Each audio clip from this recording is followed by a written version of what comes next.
Good evening, good evening, good evening, and welcome to the Caring View, the online health and social care platform, free to access for absolutely everybody. Before we get started, don't forget to hit subscribe, hit that bell, follow us, like us, do what you're supposed to do. Mark's not here, and I don't have him helping me, so I'm trying to figure out these banners all on my own. But if you go to www.thecaringview.co.uk, you can find out about all of our information, our sponsors, our podcasts, our chat show, and all of our free resources there.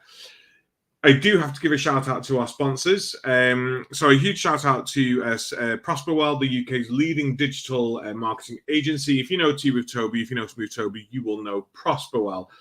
We also have, if I can find them, Care Show London. Have you not signed up? Please do. It is not that long off now.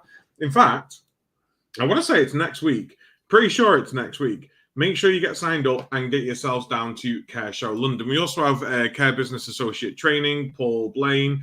Follow him on social media as well as his training company, because he's like ripped now. He's like six-pack ripped. He's going to be in like some sort of action film soon, I think. He is shredded. So go follow Paul on social media as well as his company. Go find out what they do. And we have one brand new sponsor who have joined us. It is Attis Care by Attis Insurance Brokers, providing comprehensive care coverage and proactive risk management. So go give them a check out. I think that's absolutely everything, but good evening and welcome to the Caring View. I am on my own this evening, apart from the fabulous Charles Cross. Charles, hello. How are you? Yeah, good. Thanks, Adam. How are you? I'm good. I am very good. It's finally settled down here. So we had a bit of a storm up in Lancashire today. We had a couple of trees down. There's fire engines flying around. It's been pretty wild. Not been in Kansas all day. But it's settled now. The sun's out. The wind's still windy. But I'm good. How are trees? You've made it. That's the most important thing. I've made it. Yeah, I came from downstairs to upstairs. It was such a journey. How's Essex? Is it Essex? Yeah, so our home care offices are in Benfleet, Chelmsford, and Southend. So we're based in Essex. It's okay. I think sun was out a few days ago, but not so much now. It's freezing. But apart from that, all okay. Yeah, no. So you've been on before, Charles. Those who watch the show will have known you from your Moon Hub involvement and your AI and virtual reality involvement back then. But for those who don't know you, let's think everyone's new watching tonight. Give us a background to who you are, where you're from, and what you do. Yeah, so my background's in social care, so home care specifically. So we have two companies, Anglian Care and Ashley Care. We joined the team with Ashley Care 2 years ago. So went on, there's actually going to be another podcast out soon, which sort of describes the journey. So they were had some challenges, inadequate provider, and we've sort of done a huge quality piece there. And thankfully, we're on a really good track at the moment.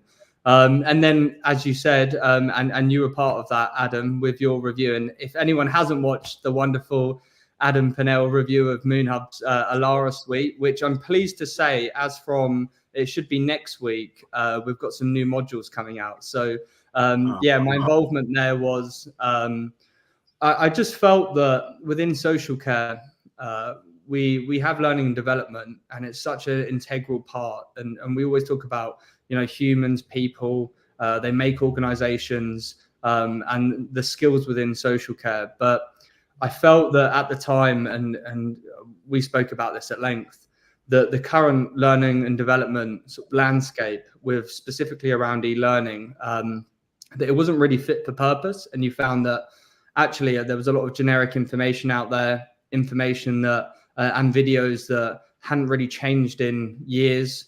They may have been updated, but they hadn't become any more engaging, any more interactive. So Moon Hub and I set off on that journey 4 or 5 years ago now to essentially bring virtual reality into social care. So we partnered at the time with Professor Claire Sir, who's the director for the UK Centre for Dementia Research, and built the dementia care training, which was our first one, which you, thankfully, you gave a review of. And then beyond that, we thought, okay, how do we take it to the next stage? And we spent sort of the last 2.5 years working with the University of Essex, Martin Bacon from AIT MediHelp. He's a 25-year pharmacist and now teaches, and he has a great company that goes around care providers and teaches them around medication administration. And also Vanessa Davies as well. So she's fantastic. She's got extensive experience in safeguarding, and she collaborated with us on the project. So that was fantastic. And go on. Didn't say a thing. Oh, sorry. I thought I heard something. Yeah. Yeah, and then we also had Izzy Latham from Hallmark Care Homes, who sort of took our dementia care training that we built for home care, converted it into care homes. And I must admit, one of the things that's really overwhelming, I think, in social care is the involvement and willingness of care providers to collaborate. And Hallmark Care Homes have done an absolutely fantastic job with the Moon Hub team on that. We were thankful enough to be able to film within Angmering Grange before they had actually really got it up and running. So they said that we could use it. And some of the team at Hallmark are just, the L&D team are absolutely fantastic. So they really worked with us to bring that to life. And that was all shot, I believe, last year. So middle of last year, and it's been in development ever since. So we should have 4 new modules coming out, but as I say, within the next weeks. So that's been a long, hard, challenging process of really trying to bring to life those nuances, those social care scenarios that we find ourselves in, and try and put them within a training module, and then put them in virtual reality, and then use Moon Hub's technology to really be able to track those learners, analyze how they're learning, and hopefully be able to increase the skill set of the people delivering care. And I think the initial engagement that Moon Hub have had with the care sector, again, has been absolutely fantastic. And as we say, I think the willingness of care providers to embrace technology has just come on over the last 5 years.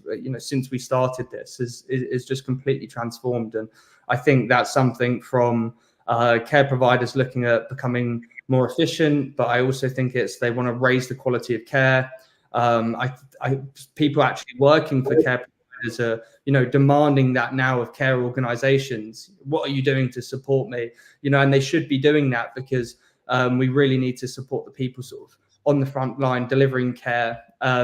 So yeah, that's been an exciting journey with Moon Hub. And then since then, last year, co-founded MRAI, which I think we'll speak a little bit more about today. And that again was born out of some of the challenges that we had as a care provider, and just looking to do something proactive in trying to solve those problems. I don't know where you find the time, Charles. I do know where you find the time. And if anyone hasn't checked out the dementia training via VR, Alara, I think it is, isn't it? If I'm correct. It is really, really good. It's it's an incredible piece of technology. It's an incredible piece of software, and something completely different. I think it is a great way to get with training your team. It's great for people who don't necessarily learn the same way, who are more kinesthetic learners, but actually you don't have the ability to do that. It provides that sort of ability to be able to do so. So before we hit on Emma and talk about what it is that Emma can do for us, what's got us to this position of Emma? I mean, digitization of social care. I feel like we're having this conversation every week on the Caring View at the minute. I think we've had 5 weeks of AI, which is crazy. But there's so much going on. There is so much AI happening out there. Where do you feel the digitization that has led to Emma started in social care? Because it seems to have been like, oh, AI might be a part of social care, and all of a sudden we've got Emma. And we had Jack on a couple of weeks ago with Jack. We've got Jack and Emma that could probably get together. There's all of this going on. How have we got to this point so quickly? Yeah, I've spoken to Jack and the team at Health Automator. Just say fantastic team, great product, and definitely people who are trying to push the boundaries. And you see that right across social care. Initially, when I was looking at which digital product around 2018 for Anglian Care at the time, there wasn't that many options. I think what you've seen is care has, and this has helped with Department of Health and Social Care grants. You're seeing an education piece, both from commissioners, care providers, local associations. The whole sector has really rallied behind this because I think we can all see the benefits. And I was saying at the Care England conference, it's unequivocal now, the benefits of digitising. And that's really an important part of building and running and operating a care provider that's fit for the future. And I think we're all looking to the future, especially when government funding, if you look at the budgets, I mean, there's not much mention of social care. I think the last meaningful note we had was the social care, health and social care national insurance increase that never actually came to pass, or did for a few months and then stopped. And since then, we really haven't had that fixing of social care that we always seem to be promised. So we need to look at other ways. And what you've seen throughout the sector is people are taking responsibility and actually building products, building services, so that care providers themselves can take that responsibility and become more efficient and support their team better. And ultimately, the reason why we're doing all of that is redirecting resources to the front line to deliver better care and have those people that we care for right at the forefront of our mind. With regards to digitization,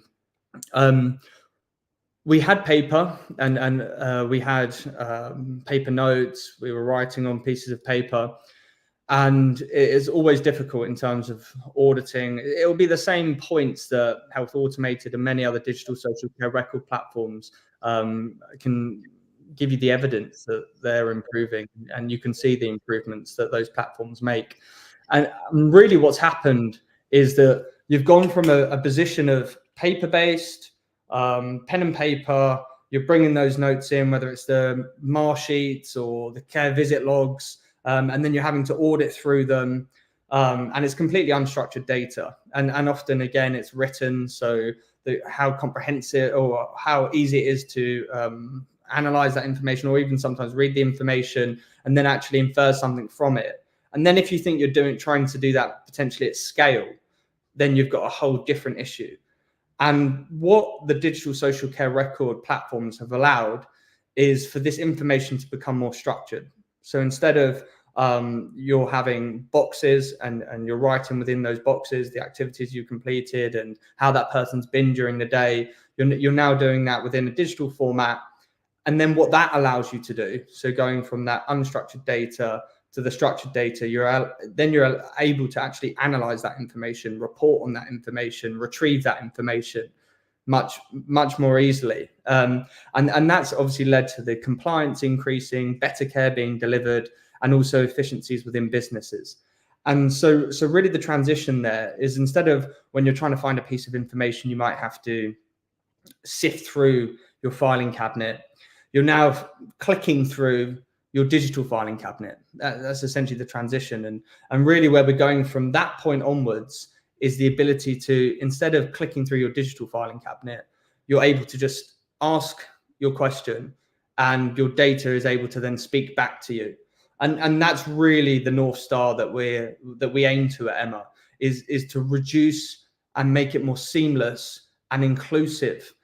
Another point that's really sort of pertinent and a lot of people speak to with digital social care record platforms, and I've experienced this, and when we acquired Ashley Care, that was one of the first things we did. Within 3 months, we digitized the service, and it's such an important part of running, as I say, a social care service.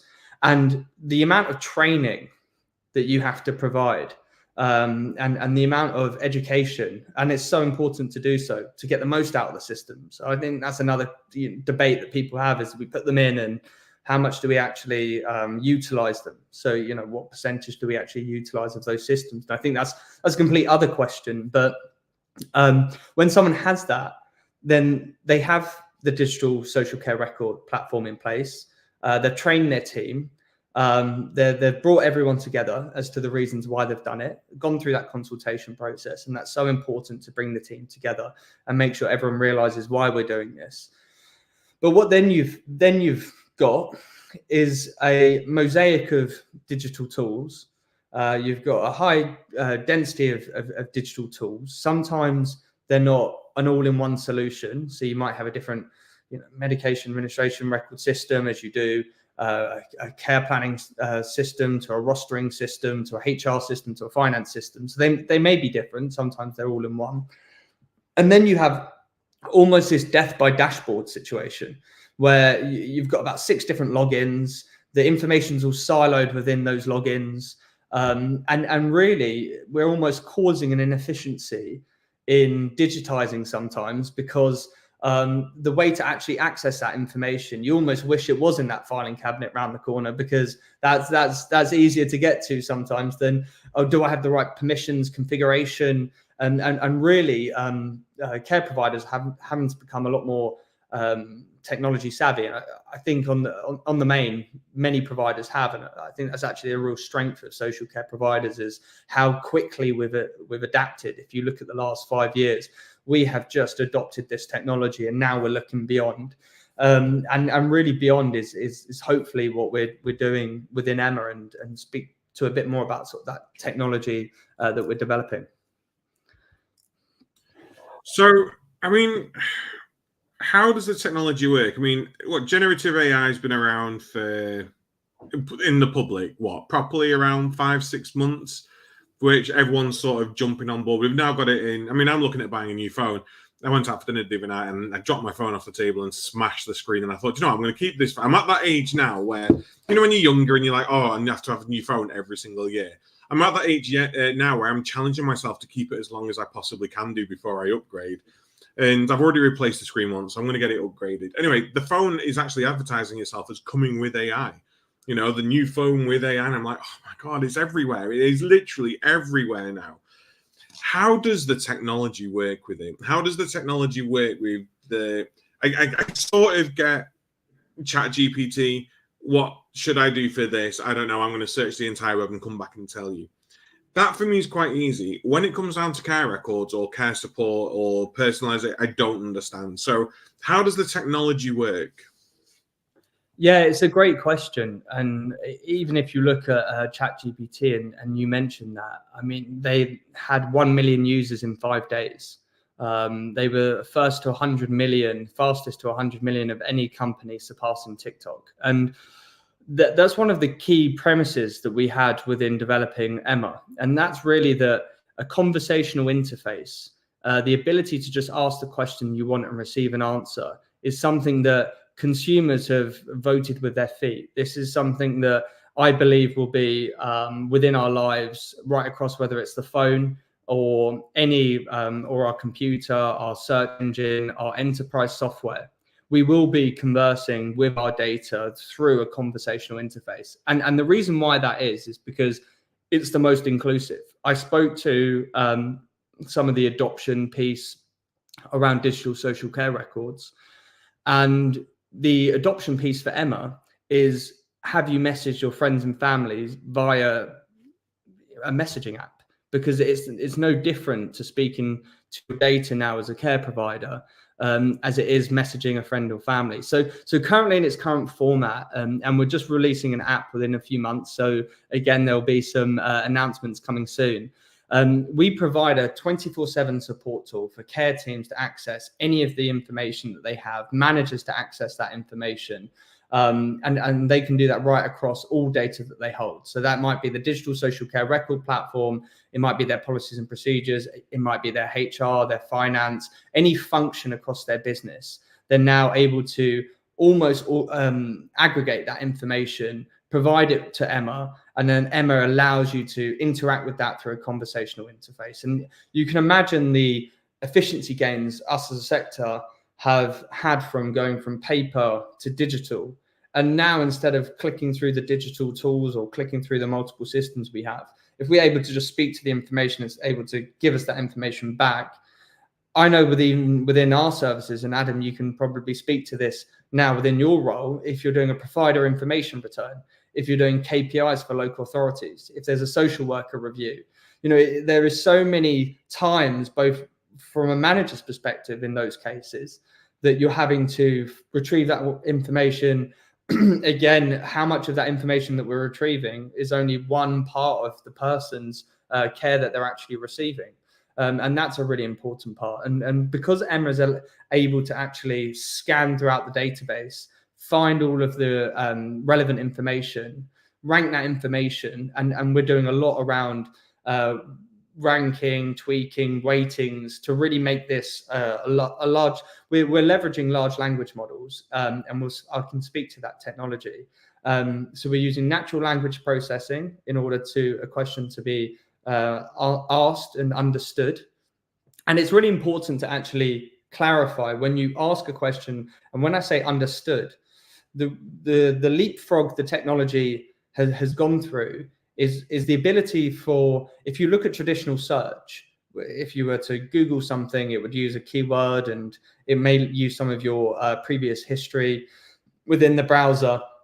And it's trying to get the most appropriate article to the top of the page.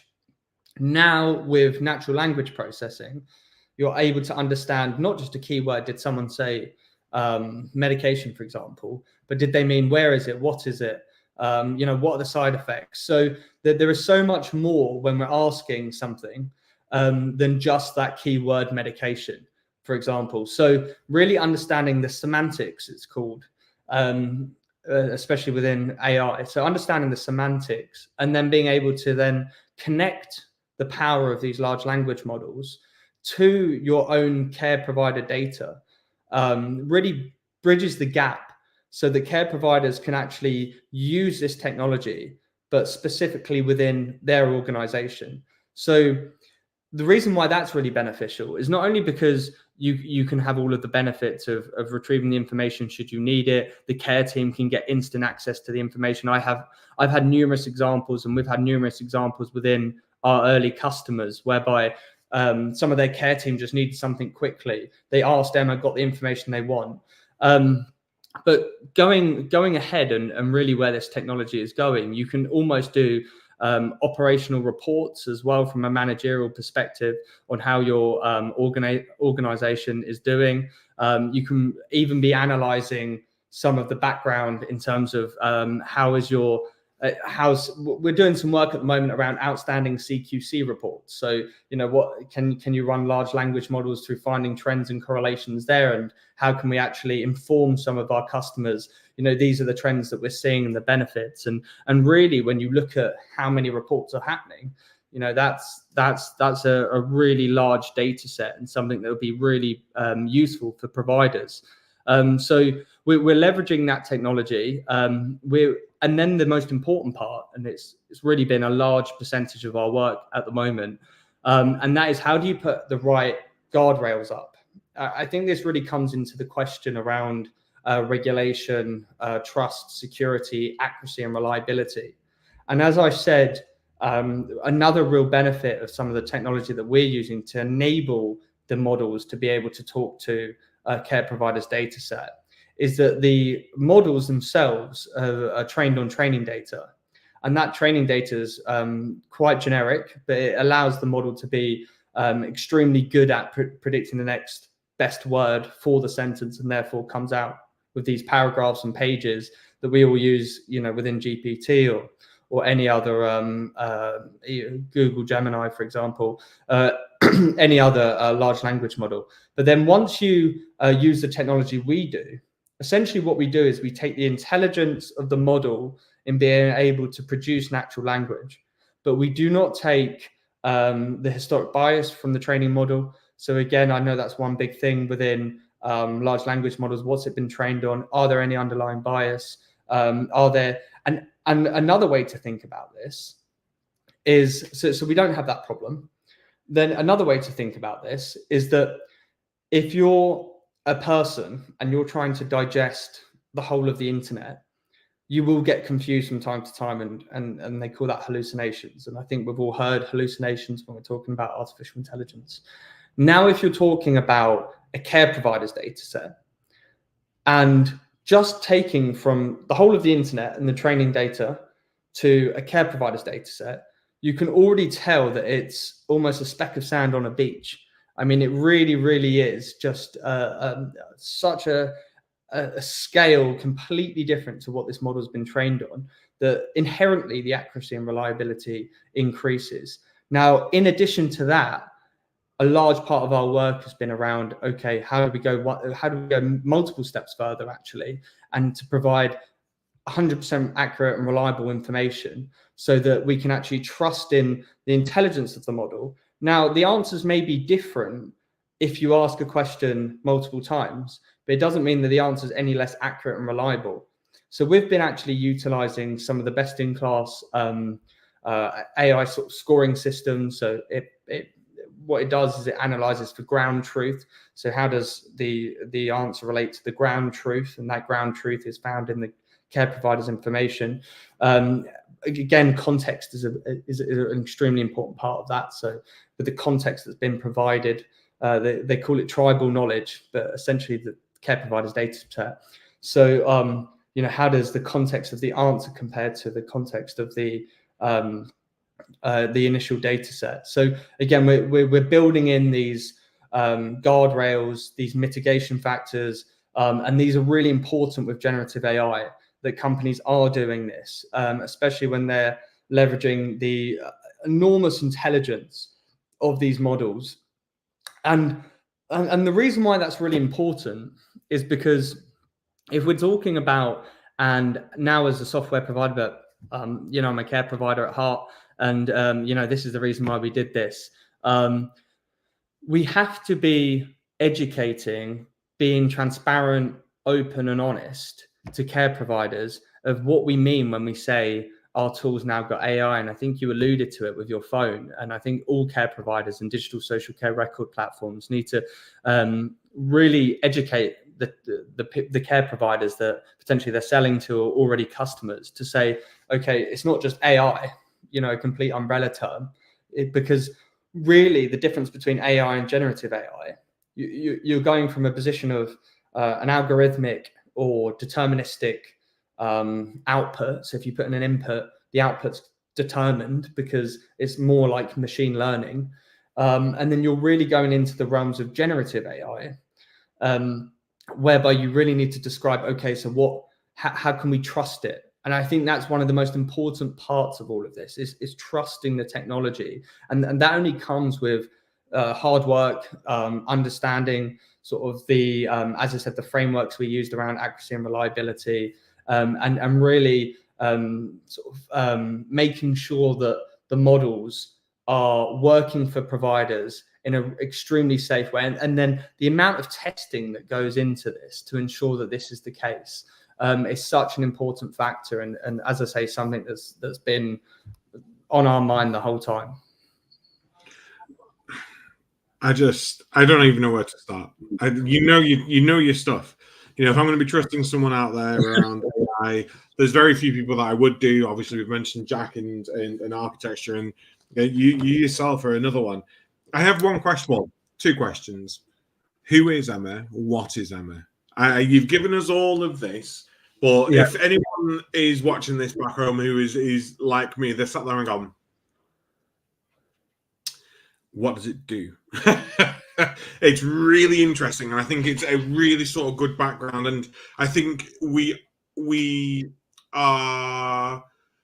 I think when technology is growing like this, we owe it to ourselves to learn more about it and to know more about it and to know how it works. Because you spoke around, biases and training models and all of those sort of things. And a lot of people will go, but actually we do need to know that, because we need to make sure that our policies meet that. We've had it in our EDI policy. We're looking at it not just in one AI policy, it's across all policies now.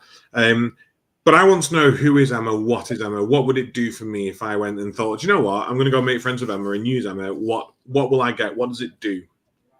So with our app launch, we're going to have the ability for the care team to have an app. Within that app, they can ask any question or query across the data set. So again, we get loads of questions around medication, how's someone's health been? Has there been a recent review? And that's really helping close the feedback loop.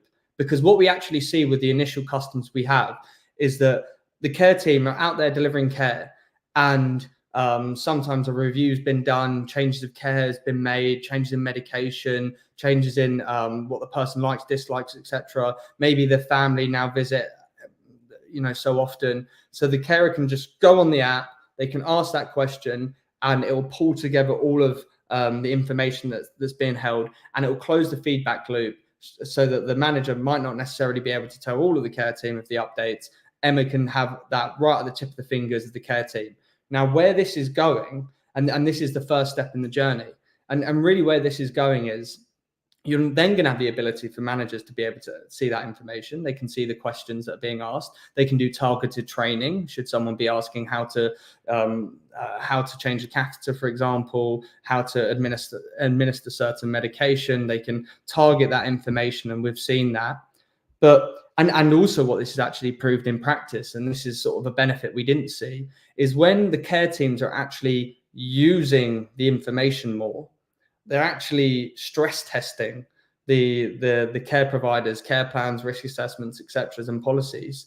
And you're finding that information that may have not been there but needed to be there. That there's another feature within Emma whereby the carer themselves can say, "Well, I wanted an answer to this question, and it wasn't there."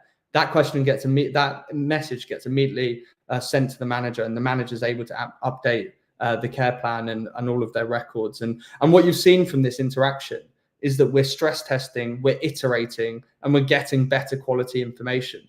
But then transitioning from that to where we're going with this is there's multiple avenues, and we're exploring all of these different avenues. And I think it's sort of interesting to discuss them, and then people can sort of tell the Emma team, because this is another part of this. We started this because even if you look at on-call, out of hours, where maybe support is less, managerial bandwidth is less, we started it to support the team.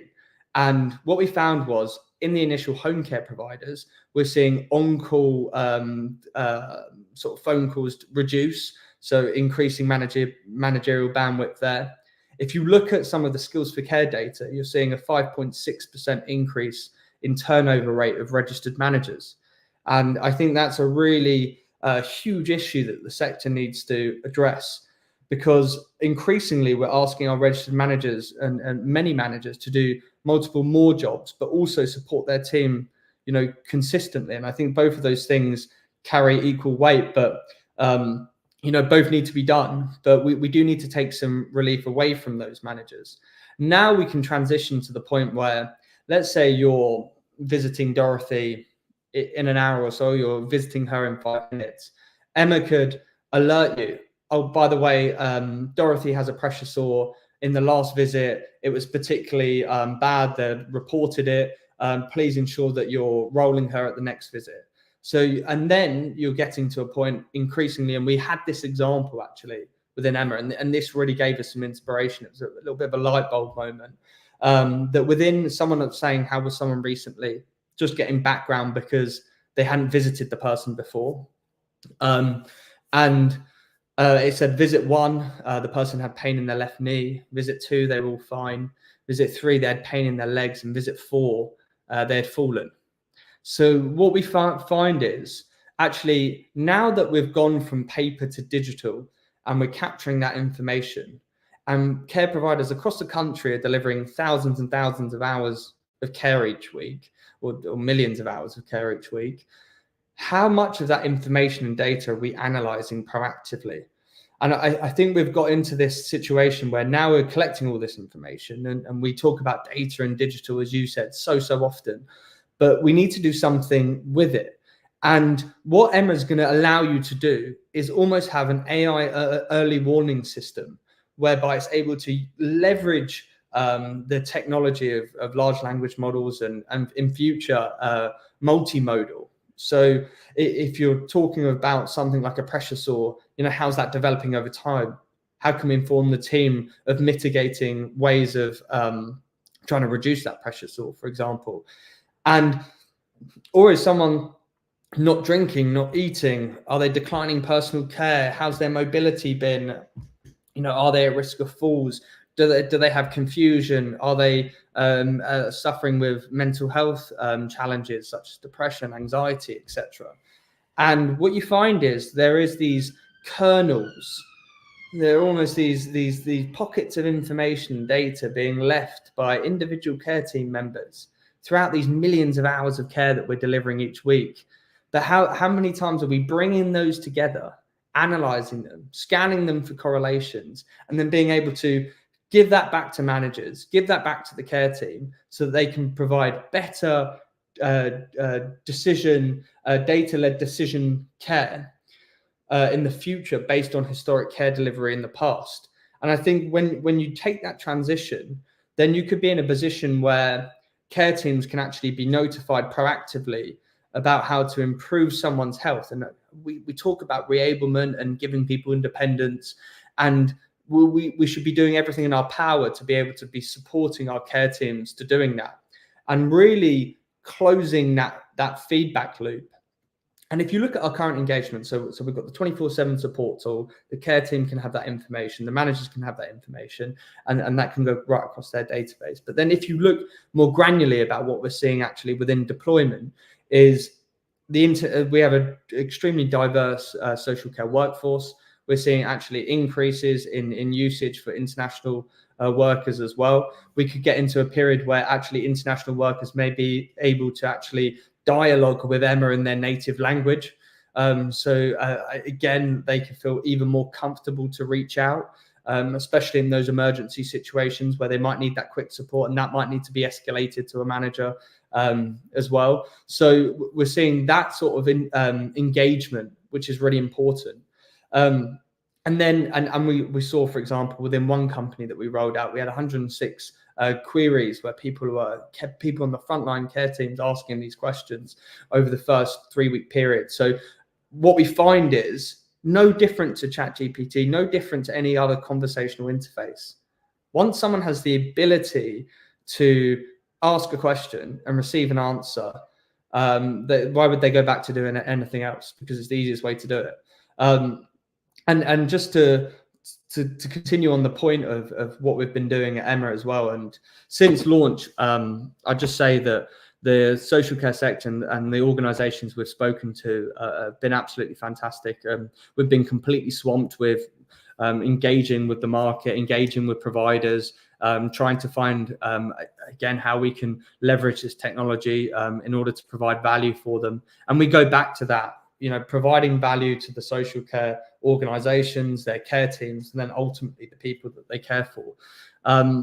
But in addition to all of that, we were thankfully on the Mid and South Essex Innovation Fellowship with the NHS. So that's been absolutely fantastic just to see again and learn from our healthcare colleagues of how they're utilizing it. So we're seeing that right across radiology with companies such as Behold AI. And then you're seeing other use cases. And if you look at Microsoft, for example, did a pilot at Mayo Clinic late last year, doing a similar sort of concept to what we're doing at Emma in terms of utilizing this technology to provide a conversational interface to be able to improve medical administration, so right across healthcare within the US. And it was proven to be so much more efficient. You can look up the studies as well, and extremely successful. And then if you look at Google as well, they've done their own pilots for this, and they've found that even in MedPalm 2, which is one of them, that they've found that they've got an increase or a pass mark with their own AI at 86.5%, with the pass mark for clinicians is at 60. So you're seeing accuracy over and above. Now, we're not diagnosing, we're not a medical device, so we're not in those realms, but it gives you an example of the power of the technology really before, and now that's only going to continue over time.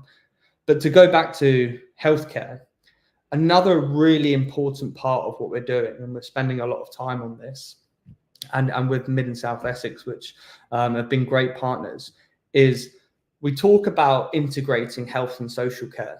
And it's something that we all believe that we need to do. If you look at the multidisciplinary teams, the assist with care that's being provided, so if you look at the occupational therapists, the physios, the district nurses, etc., they're all helping in this journey. Yet we can integrate the services, but we really need to integrate the data behind it as well, because you might have a physio go in or an OT go in, reassess someone, but the social care provider, barring the communication that happens, or might not happen, but typically does happen, there is no way of us accessing that information, in live time. And then when we're trying to get a holistic view on someone, it's not like we're pulling all of the information from all of these teams to get a holistic view on someone. We have our social care record. So, there might be slight nuances within certain ICSs, but it's really how do we integrate those two things? And the easiest way to describe it is healthcare has its own language and social care has its own language. And healthcare language isn't necessarily compatible sometimes with social care language. And we see that right across the board. I mean, patient, service user, person, that's just one nuance with one description, let alone extrapolating that out to every single description and different medical services or social care services. So we can see that problem. So the typical way that a system is built is built by developers, and it's in a format, as I said, and you click through it. And if you take a healthcare or electronic patient records, or you take any other medical system, and then you take a social care system, the way to integrate them is essentially to find a common field. So the easiest way to describe that is if you've got address over in your social care system and address in your healthcare system, they're both address. When you input in one, you input into the other. Now, that's all well and good for address. Now, if you're going into the medical, clinical information or the social care, actual care delivery, there is no direct comparison to the systems. So the systems essentially don't speak to each other, and they can't, because the way that they've been developed, these systems, is so that if you're a healthcare provider, you have your healthcare formatting and it meets all the criteria there, and social care the same. So really what Emma allows you to do in this situation, and this is really the future, and we believe that we're uniquely positioned for this, is because if you're a social care provider and you say, yeah, I'm signing up for Emma, and your ICS is equally signing up for Emma and allowing you to have access to some of the MDT information and services that are happening, you'll get into a position where both of those pieces of information are within Emma. And then when you ask for a holistic view on how that person's been, you will get all of the different multidisciplinary teams. And whereas before, those systems couldn't speak to each other because there's no direct link to them, because there's no comparable field, you're now in a position where, because of large language models, because of the technology, it doesn't matter what structure that information's in. It can be completely different. But if you ask Emma, Emma will pick out, okay, that's relevant in healthcare. They had a recent OT assessment. The physio went in there. Within social care, these are the recent care logs. This is the medication.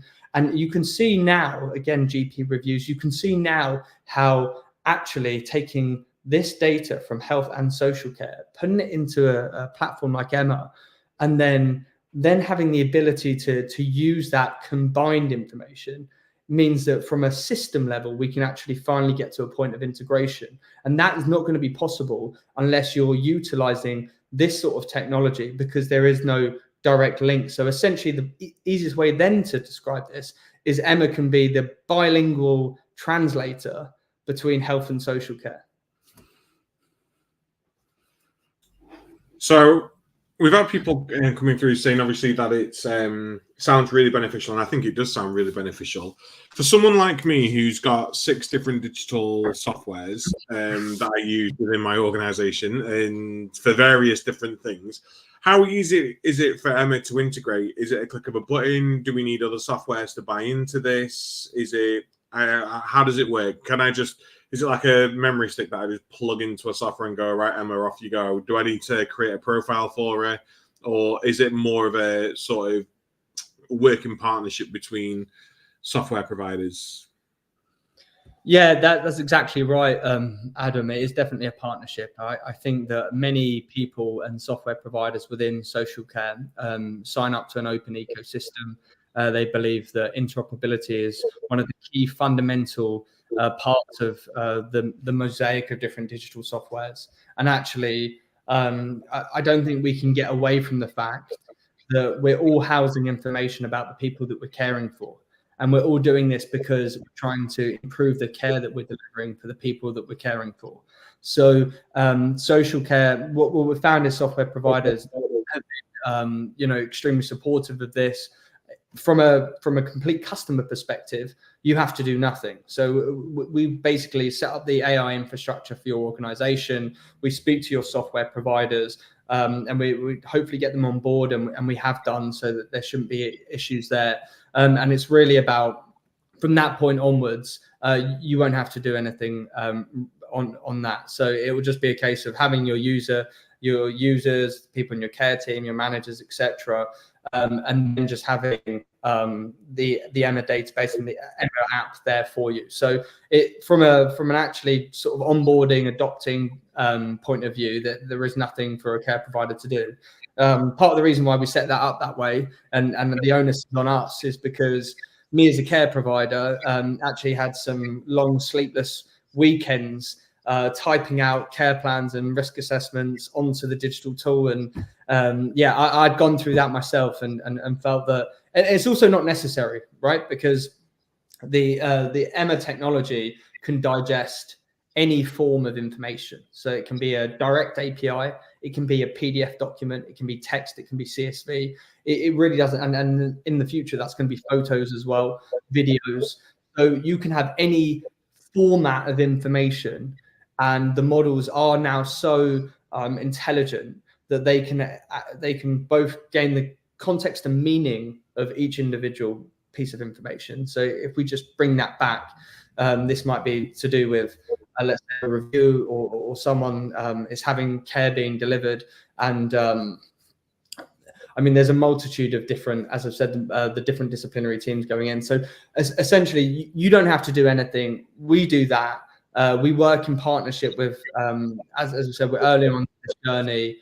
We work with the initial care providers who are signing up, and we're just trying to provide value for them, really. And if there's a way that this technology can be leveraged within their company that's unique to them, then we're open to that as well. So we're learning, and that co-production piece. I mean, at the start of all of this, we had our initial MVP. We gave it with our care team within our companies. They said, "This is amazing.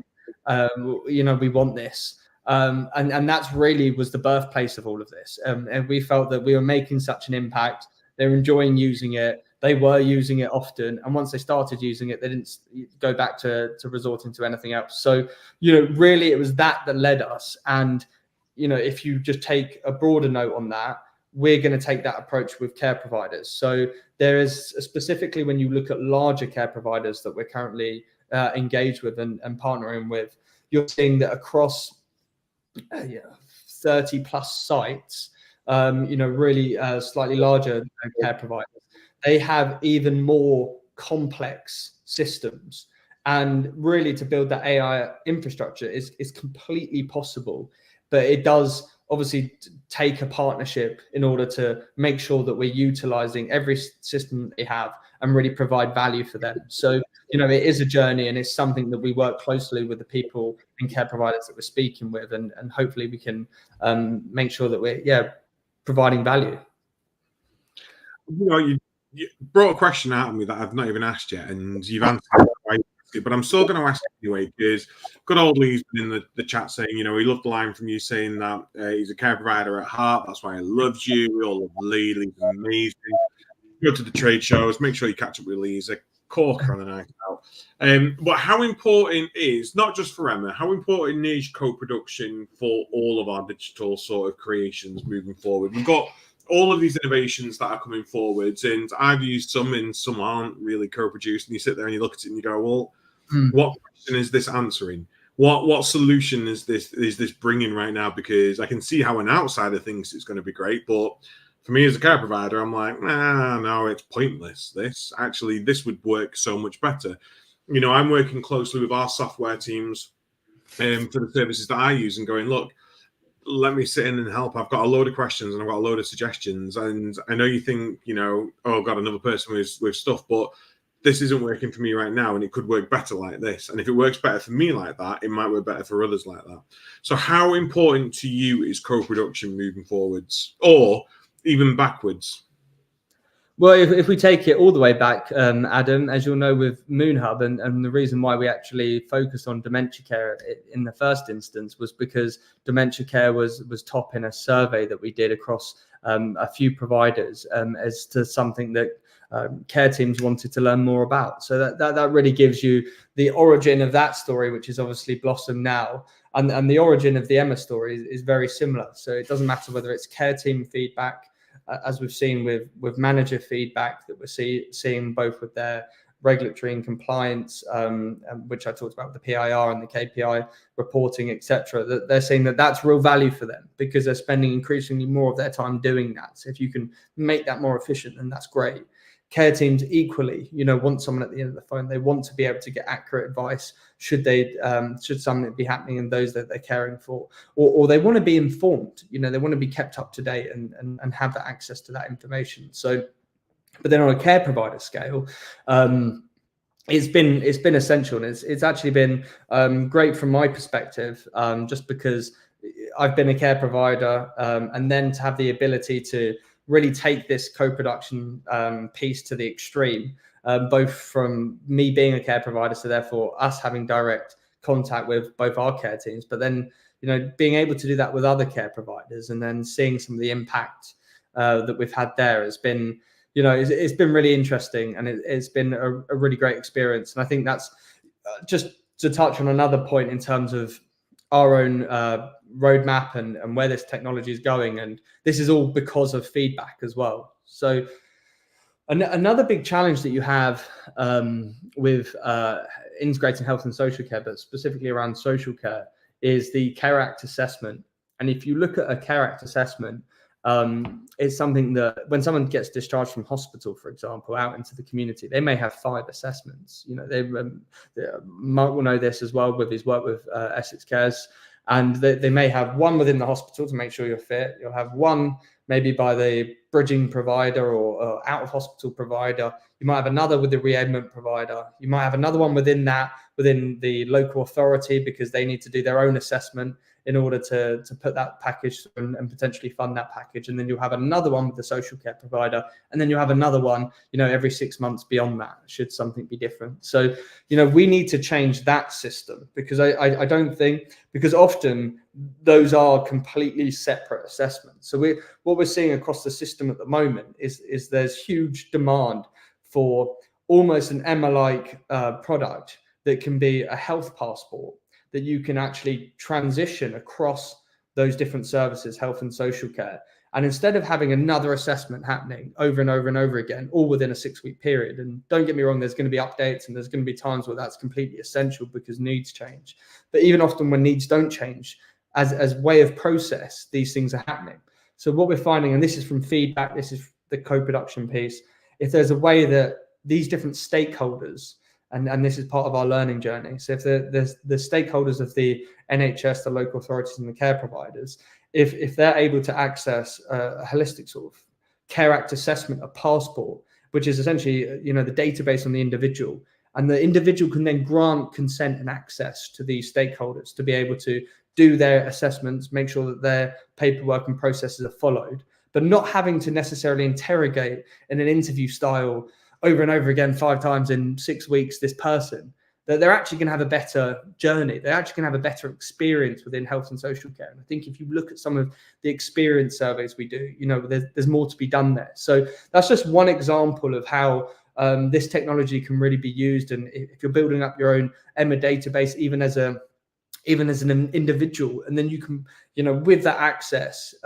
give someone consent to be able to use that, you could actually have a much better experience transitioning across those services. So, that's just another example where you can use this sort of technology. It's an example that's been brought up to us over and over again from those different stakeholders. And, it's something that we're actively looking at as well. So, that's just, there's many more examples that we've been seeing. And, we're open to more ideas and innovation within this, because we're right at the start of this journey. And thankfully, we're not slow to the party. We're there within social care.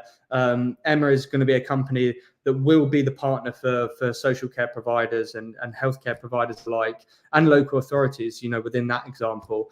And it's really around getting that feedback, getting it into the team, and then being able to build more products off the back of it. And I think that sort of way of working, more broadly, that way of working is actually increasing. And I believe the reason why that's increasing is as you're seeing the saturation of care providers adopting digital technology, the competition landscape within digital social care records has become more and more sort of rife. And as that's happened, these providers have actually had to turn back to the care providers and say, so what is it, you wanted? And I think they do that by way of course now. And I think that's in a lot of their DNA, but especially initially, it was, here's our product, like it or lump it. I mean, we're gone are the days of that, but you're seeing that now the onus is back on the software provider to work in that way. And I think, just overall as a sector, it's something that we should be, really pleased about. Done my own faux pas and I was on mute. I was making sure I had all my banners correct for us because, again, I don't have marks. So if people have sat there and thought, God, what's Adam doing in the background? I'm trying to manage everything in the background and listen at the same time. Look, I think Emma is really exciting, and I think it's going to be an incredible tool. I can't wait for the app launch. I'm hoping I've got the webpage right, which is askemma.org. I've not been promoting someone else's services throughout this. That's wonderful news. Is this available to purchase now? Can we use this now, or do we have to wait for the app launch? No, definitely get in touch. As I say, start this process. We want that feedback. Even a big part of what we do is education at the moment.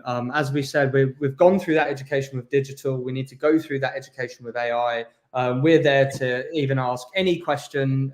There is no silly questions. Get in touch, speak to us, and and then wait for the app launch. There are no daft questions. The only thing daft is not asking them. That's exactly what I say. That is what I say. Look, Charles, honestly, huge thank you for joining us. Will you be promoting this down at Care Show London at all? Yeah, I will be there. So if you do see me, stop by, and and I'm again happy to ask or answer any questions. You see, you don't have my little sort of segue into one of our sponsors, and I was thinking, no wonder whether it's going to be a Care Show London. Look, Charles, thank you. Sorry, it's because I've got all these AI people pestering in my brain now, and I need to learn more. I may even be having a chat with you myself about this to see whether there's anything I can have a look at for our services, because it does sound really interesting, especially when we've got so many different softwares that we use. It is askemma.org. Do go check it out. I think the contact details are on the website for you to be able to get in touch as well. But people can connect with you on LinkedIn, can't they? And if you are going to be at the Care Show, one of our fabulous sponsors, please do go check them out. Make sure you sign up using our link. Let me find it. Huge shout out to our sponsors, Attis Care by Attis Insurance Brokers, CBAT, Care Business Associate Training, Paul Blaine. Go check how ripped he is. I'm not even joking. Absolutely shredded. Find him on Facebook or LinkedIn or something, because he's on my Facebook and he's just got his top off all the time. He is shredded right now. He's incredible. That man has got some absolute willpower. It's untrue. Go find out all about CBAT and Paul. He's probably going to kill me for this as well. He'll probably go, Adam's been talking about you on the latest episode of the Care Review. I'm going to get like a cease and desist or something crazy. And we also have Prosperwell, the UK's leading digital marketing agency. Charles, I hope you've not missed Mark not being here tonight. I've absolutely loved this. It's been an easy one for me because you know your stuff. I had to ask a question and away you go. I should have just handed over the reins right at the beginning. No, thanks so much, Adam. It's great to be back on and also seeing where the caring views come. I mean, you've come such a long way, and you're giving so many free tools out to people. You're giving so much free advice. You're a great ambassador as well as market for the sector and have done so much. And even at all of these shows and conferences, you're hosting different talks, different debates, and really asking even some of the more challenging questions of the sector. And I just think overall, fantastic stuff and great to see where you've come. Oh, bless you. Thank you so much. I forgot to say, we have a brand new logo and we have a brand new intro and outro video. Mark and I have rebranded on The Quiet. We thought, we've got big ass sponsors now. We need to look professional now. We've got people supporting us to give all of this out for free, which is what we do. We get our sponsorship money and we put it straight back into the Caring View. We give you all of this free resource, but actually it's nice to look now. So we have a nice new logo. we actually changed our logo around the accessibility information, because our old logo was on a slant, and we got feedback saying, look, it's just not that accessible for people. Perfect, great. Why isn't the Care Reviews logo accessible to the social care sector? Let's change it. So it's something nice and simple now. Hopefully it's not too bad. But we like it. We love it. We will be back next week. However, it is Care Sector's Got Talent next week, and we are not here on Tuesday. Mark knows the details. Mark's not here. You can watch Care Sector's Got Talent's live final from Championing Social Care's YouTube page, but check out our social media because we've got all the links on there. As usual, Mark and I will be doing the Ant and Deck, the Little and Large. I don't know any other duos.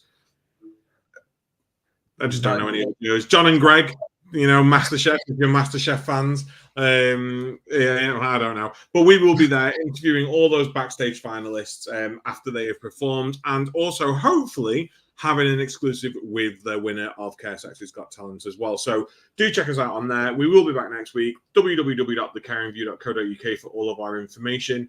But until then, thank you so much, Charles. Thank you everyone for joining us, and we will see you soon. Take care. Thanks, Adam.